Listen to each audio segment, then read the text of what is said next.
Halo semua, pada video kali ini kita akan membahas tentang matriks. Nah, jadi video ini dibuat dengan alasan bahwa ketika kita punya SPL itu ternyata sangat erat kaitannya dengan matriks. Nah, kemudian dan kita bisa melihat bahwa sehingga kita punya intuisi ya bahwa mungkin dengan melihat properti dari matriks kita bisa mendeskripsikan atau mendapatkan gambaran tentang bagaimana sih solusi SPL dan solusinya gitu. Kenapa bisa ada SPL yang punya solusi, tidak punya solusi, atau kenapa cuma cuma ada tiga kemungkinan solusi dari SPL dan seterusnya gitu. Nah, itu bisa kita jelaskan mungkin dengan melihat matriks karena erat kaitannya. Nah, ini adalah cuma satu dari dua video yang akan memberikan dasar tentang mereview dasar-dasar tentang matriks ya. Baik, ya, kita ulangi, kita coba mengingat kembali matriks itu apa. Ya, matriks itu kan kalau kita ingat itu adalah kumpulan bilangan yang disusun dalam baris atau kolom. Atau di sini itu adalah inklusif ya. Dalam artian begini, jadi bisa saja ada matriks itu yang hanya disusun dalam baris. Jadi dia cuma ada satu baris, kemudian atau bisa saja dalam bentuk satu kolom, atau bisa kedua-duanya, jadi baris dan kolom gitu. Sehingga ada yang berbentuk baris, ada juga yang berbentuk kolom, atau ada yang berbentuk baris dan kolom ya. Nah, seperti itu. Jadi itu masuk masuk dalam matriks. Nah, kemudian bilangan yang ada di dalam matriks yaitu yang ada karena ini kumpulan bilangan itu disebut entry dari matriksnya. Nah, kemudian notasi, biasanya orang kalau kita punya matriks A, biasanya ada yang menuliskan dengan begini, M kali N, yaitu di mana ini adalah banyaknya baris, gitu ya. Banyaknya baris di matriksnya, yang ini adalah banyaknya kolom di matriksnya. Nah, atau biasanya juga dituliskan dalam bentuk begini, ya di mana ini adalah entry-entry-nya, yaitu diberi nomor ya. A11 artinya adalah entry di kolom 1 di baris ke 1 kolom ke 1, ini di baris ke 1 kolom kedua dan seterusnya. Jadi pada secara umum entry ke A I J itu adalah entry yang berada di baris ke I kolom ke J gitu ya. Nah, kemudian jadi ini ya, jadi A I J itu adalah entry baris ke I kolom ke J.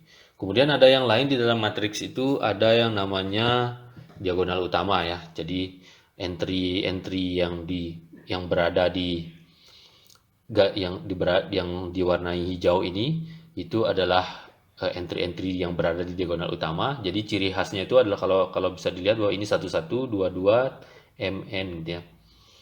Oh, jadi ini mungkin tidak persis di sini ya. Jadi bisa saja miring ke bawah sini karena kalau M tidak sama dengan N itu tidak persis dia sebagai diagonal utama di sini. Jadi ini ada agak keliru sedikit. Jadi bisa saja mungkin AMM atau bisa juga ANN mungkin ya. Jadi kita tidak tahu tergantung mana yang lebih besar antara M dan N. Nah, di sini pada intinya adalah entry yang diagonal utama itu adalah entry yang saat I sama dengan J ya. Jadi AII gitu ya. Atau AJJ gitu. Jadi saat indeks baris dan indeks kolomnya itu sama. Nah, seperti itu. Nah, kemudian kalau kita punya M sama dengan N, yaitu banyaknya baris dan kolomnya itu sama, maka matriks seperti ini disebut matriks persegi atau singkatnya itu biasanya orang mengatakan matriks segi ya. Atau bahasa Inggrisnya itu square matrix. Nah, itu kemudian kita review beberapa hal terkait matriks. Pertama, kesamaan dua matriks ya. Jadi kalau kita punya matriks A yang ukurannya M1 kali N1, yaitu banyak barisnya M1, banyak kolomnya N1, kemudian kita punya matriks B yang banyak barisnya M2 dan banyak kolomnya N2 atau berukuran M2 kali M2. Maka dua matriks ini disebut sama, yaitu kalau misalkan A-nya tuh AIJ, B-nya BIJ. Ini dua matriks ini sama kalau syarat pertama itu haruslah banyaknya barisnya adalah sama, yaitu M1 dan M2 ini harus sama, dan banyaknya kolomnya juga harus sama banyak. Jadi N1 harus sama dengan N2, dan syarat selanjutnya itu adalah setiap entry yang bersesuaian itu sama. Artinya kalau entry di baris ke I kolom ke J di A itu harus sama dengan entry di baris ke I kolom ke J di B. Jadi AIJ harus sama dengan BIJ untuk setiap I dan J. Jadi semua entry yang berada di posisi yang sama itu harus sama. Jadi itu maksudnya dua matriks yang sama. Kemudian kita bisa juga menjumlahkan dan mengurangkan dua matriks yang diberikan ya, tapi dengan syarat di sini harus sama ukurannya. Jadi kita tidak bisa menjumlahkan atau mengurangkan dua matriks yang ukurannya berbeda. Jadi harus sama. Jadi sama-sama punya M baris dan N kolom ya. Misalkan entry-nya AIJ dan BIJ. Nah, penjumlahan atau pengurangan misalkan kita tuliskan hasil pengurangannya itu atau penjumlahannya itu adalah menjadi matriks C dan nanti ukurannya sama dengan dua matriks yang dijumlahkan atau dikurangi. Misalkan ini CIJ entry-nya, maka CIJ itu didapat dengan cara menjumlahkan atau mengurangkan entry yang berada di posisi ke I dan di kolom baris ke I dan kolom ke J di A dengan entry yang berada di baris ke I dan kolom ke J di matriks B. Jadi dijumlahkan atau dikurangkan entry yang bersesuaian, berada di posisi yang sama. Kemudian kita juga bisa melakukan perkalian skalar dari matriks dengan matriks gitu ya. Misalkan ada bilangan gitu C atau biasanya disebut skalar ya. Jadi bilangan. Kemudian kalau diberikan matriks A yang berukuran M kali N, misalkan entry-nya AIJ, maka kalau kita ingin mendapatkan kali skalar dengan matriks misalkan CA, itu entry-entry-nya itu adalah semua entry dari A itu dikalikan dengan C. Jadi seperti itu. Nah, kemudian kita juga bisa mengalihkan dua matriks. Misalkan ada dua matriks yaitu A-nya berukuran M kali N dan B-nya berukuran K kali L. Maka untuk mengalihkan dua matriks, syarat pertama yang harus kita punya itu adalah jumlah banyak. Kalau kita ingin menghitung A kali B ya, kalau kita ingin menghitung A kali B, maka yang pertama kita harus perhatikan itu adalah banyaknya kolom di A harus sama dengan banyaknya baris di B. Yaitu dengan kata lain N itu harus sama dengan K. Kemudian syarat kedua yang harus dipenuhi adalah saat kita ingin saat kita ingin melakukan perhitungan, misalkan kita AB sama dengan, misalkan hasilnya itu adalah C, maka ukuran dari matriks hasilnya itu adalah datang dari banyaknya baris di A dengan banyaknya kolom di B. Jadi dia nanti kalau ini sudah sama, misalkan ini sudah sama, N sama dengan K, maka hasil kalinya C itu berukuran M kali L ya. Misalkan ini entry-nya CIJ, bagaimana cara mendapatkannya? Jadi untuk mendapatkan entry CIJ, caranya itu adalah kita mengambil baris ke I di A, yaitu lihat yang pertama ini. Jadi baris ke I di A kita ambil, kemudian kita ambil kolom ke J di B ya. Jadi ini kolom ke J di B.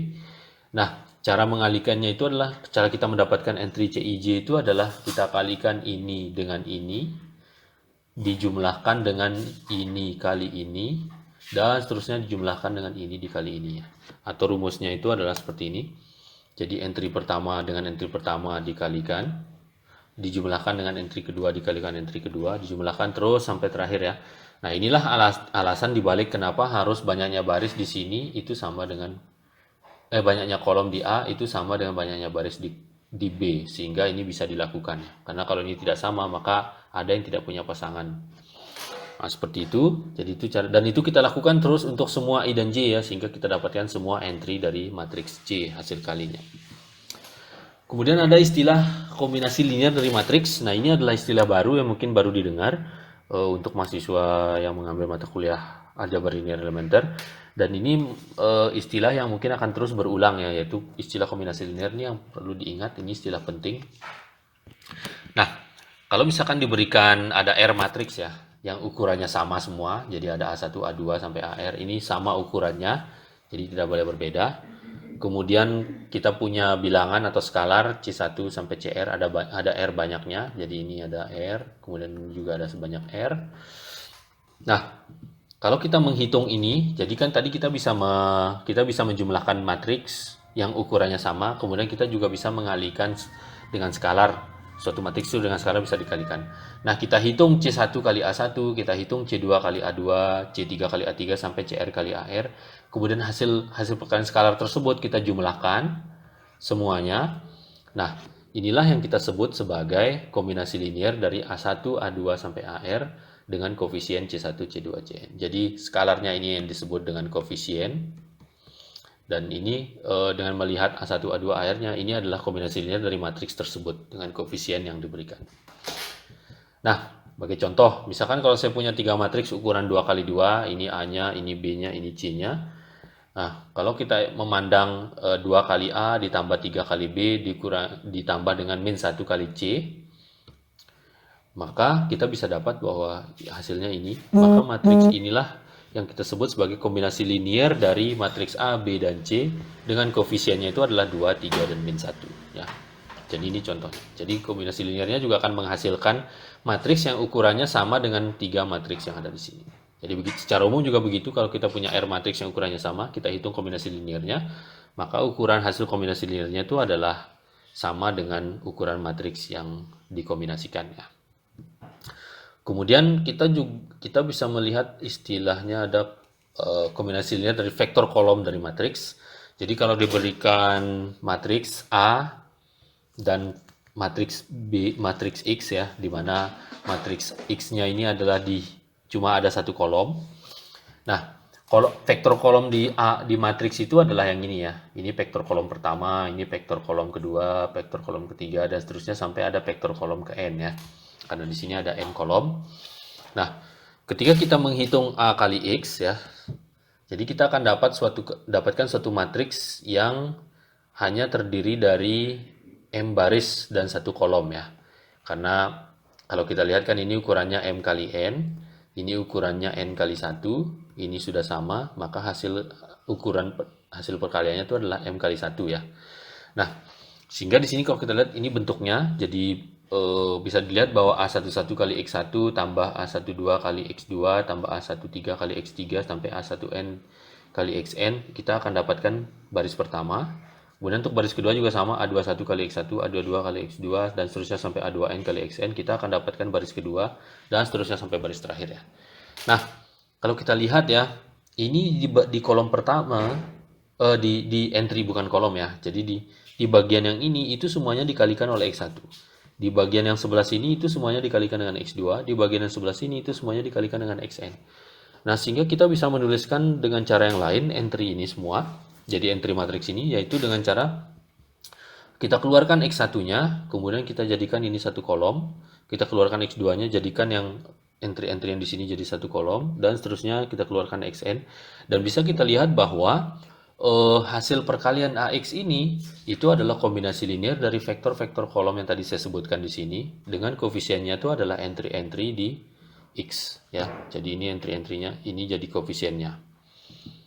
Nah, sehingga kita punya dari observasi tadi kita bisa punya satu teorema ya.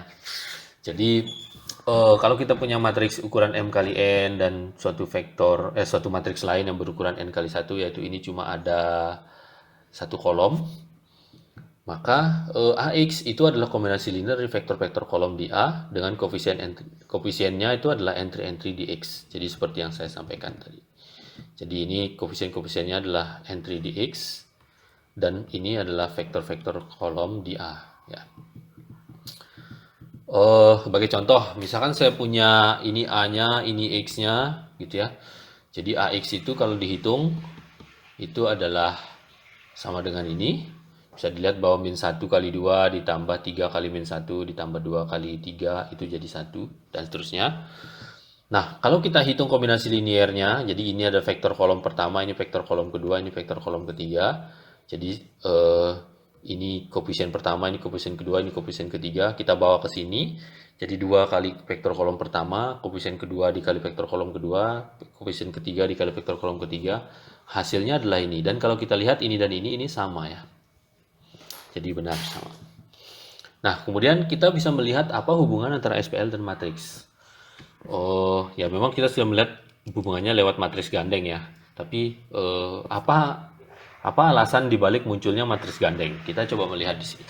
Misalkan diberikan SPL ini yang sudah kita pernah lihat, yaitu ada n variabel dan m persamaan. Kita bisa membawa SPL ini ke dalam bentuk matriks yang seperti ini, persamaan dua matriks ya. Jadi ini adalah baris pertama yang ini itu dijadikan baris pertama di sini, persamaan pertamanya ya. Kemudian konstan pertama di sini dijadikan baris pertama di matriks sebelahnya. Kemudian yang ini juga sama, baris keduanya datang dari yang ini, kombinasi yang kedua, dan konstan keduanya dijadikan baris kedua di sini, dan seterusnya gitu ya. Jadi ini dua hal yang bisa bolak-balik ya. Jadi dari sini kita dapat ini, dari sini juga bisa kita dapat yang sebelah kiri. Nah, jadi dan kalau kita lihat ini bentuk yang familiar ya. Kalau kita lihat ini bentuk yang familiar, di mana di sini ada pengalinya x1 semua, di sini ada pengalinya x2 semua, di sini ada pengalinya xn semua. Kita bisa membawa ini menjadi perkalian matriks. Jadi yang tadinya berbentuk ini kita uraikan menjadi ini kali ini ya. Bisa kita lihat bahwa ini dikalikan dengan kolom ini, itu akan kita dapatkan persamaan yang sebelah sini.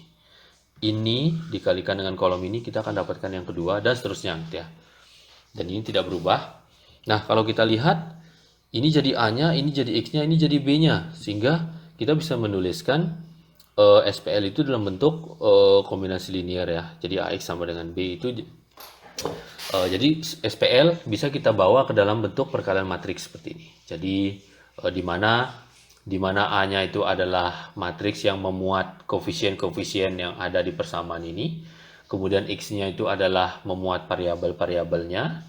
Kemudian B-nya itu adalah memuat suku konstan yang di kanan persamaan. Ya. Nah, mungkin ada yang bertanya-tanya, sebenarnya dari mana sih datang bentuk matriks gandeng itu?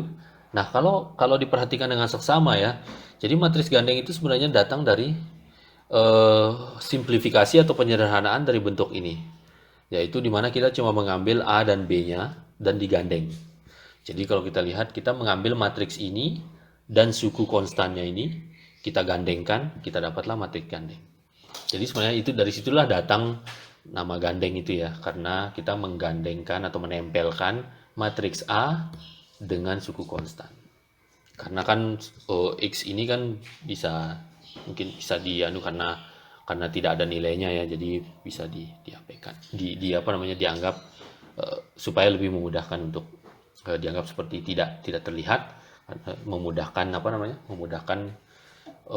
melihat SPL ya. Jadi dari situ sebenarnya datang.